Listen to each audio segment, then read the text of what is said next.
दोस्तों नमस्कार। आज हम लोग बात करने वाले हैं फॉलोअप करने के 3 जादुई क्वेश्चन, मतलब मैजिकल क्वेश्चन। अब ये 3 मैजिकल क्वेश्चन क्यों है? बिकॉज आप जब किसी भी व्यक्ति को पॉलिसी समझाते हो तो जनरली क्लाइंट पोस्टपोन्ड करता है या उसमें कुछ टालम टोल करता है, अल्टीमेटली ऑब्जेक्शंस आता है। तो मैं आपको आज 3 ऐसे मैजिकल पॉइंट बताऊंगा या पॉइंट क्वेश्चन बताऊंगा जिससे कि आप इस डील को उसी टाइम पे क्लोज कर सकते हो या उस ऑब्जेक्शन को शायद आप वहीं पे सॉल्व कर सकते हो। तो दोस्तों, मैं Bhavani Meena, development officer LIC। Channel को सब्सक्राइब करो और दोस्तों को शेयर करो, सारे LIC एजेंटों को, ताकि ये जो ऑब्जेक्शन या पोस्टपोनमेंट और ये सब डिले जो आता है ना, ये शायद आज के वीडियो में प्रॉब्लम कंप्लीटली सॉल्व होने वाली है। तो पूरा डिटेल से एंड तक सुनना। सबसे पहले जब आपने आधा पौने घंटा, जो भी जितना भी आप टाइम लेते हो प्रेजेंटेशन के लिए, आपने पूरा मेहनत करके प्रेजेंटेशन समझाया। अब आप प्रेजेंटेशन कंप्लीट होने के बाद मैंने उससे पहला सवाल ये पूछो कि सर, ये जो मैंने प्रेजेंटेशन समझाया ये आपको कैसा लगा, और इस प्रेजेंटेशन जो मेरी कला है, जो मैंने जिस तरीके से आपको प्रेजेंट किया, इसको आप 1 से 10 में से रेटिंग देना चाहोगे तो कितना रेटिंग दोगे? ये पहला उससे सवाल करो कि भाई 1 से 10 में से रेटिंग देना चाहो मेरे प्रेजेंटेशन को तो आप कितना रेटिंग दोगे। यदि उसकी रेटिंग 1 से 5 के बीच में आती है तो समझ जाओ कि इसमें ऑब्जेक्शन आने ही वाला है, ये पोस्टपोन होने ही वाला है, इसमें डिले आएगा। मतलब वो कन्विंस नहीं है आपके प्रेजेंटेशन स्किल से या प्लान से ही।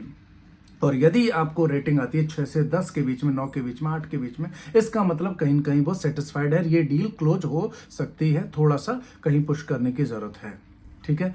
अब सेकंड सवाल उससे पूछो कि सर, ये जो प्रेजेंटेशन हमने डिस्कस किया, इसमें से 3 ऐसे अच्छे पॉइंट बताइए जो आपको इस प्रेजेंटेशन में बहुत अच्छे लगे हो, और 3 ऐसे पॉइंट बताइए जो आपको इस इन्वेस्टमेंट में नहीं चाहिए और इसमें है बट आप उसको चाहते नहीं कि आपके इन्वेस्टमेंट में वो होने चाहिए, और ये डिस्कशन से रिलेटेड ही होगा। तो वो क्या करेगा, 3 वो पॉइंट बताएगा जो इस प्रेजेंटेशन में थे लेकिन वो नहीं चाहता कि उसके इन्वेस्टमेंट में होने चाहिए।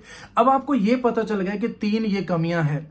तीसरा पॉइंट ये आता है कि उसको ये बोलिए कि सर, ये जो 3 प्रॉब्लम्स आपने बताई है, यदि मैं तीनों प्रॉब्लमों का सोल्यूशन आपको अभी दे दूं तो क्या आप ये डील को क्लोज करना चाहोगे या आप ये पॉलिसी को लेना चाहोगे?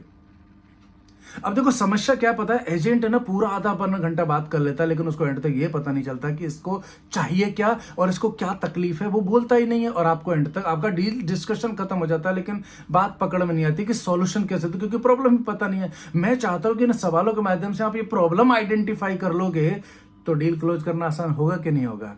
कमेंट्स बॉक्स में मुझे बताइए।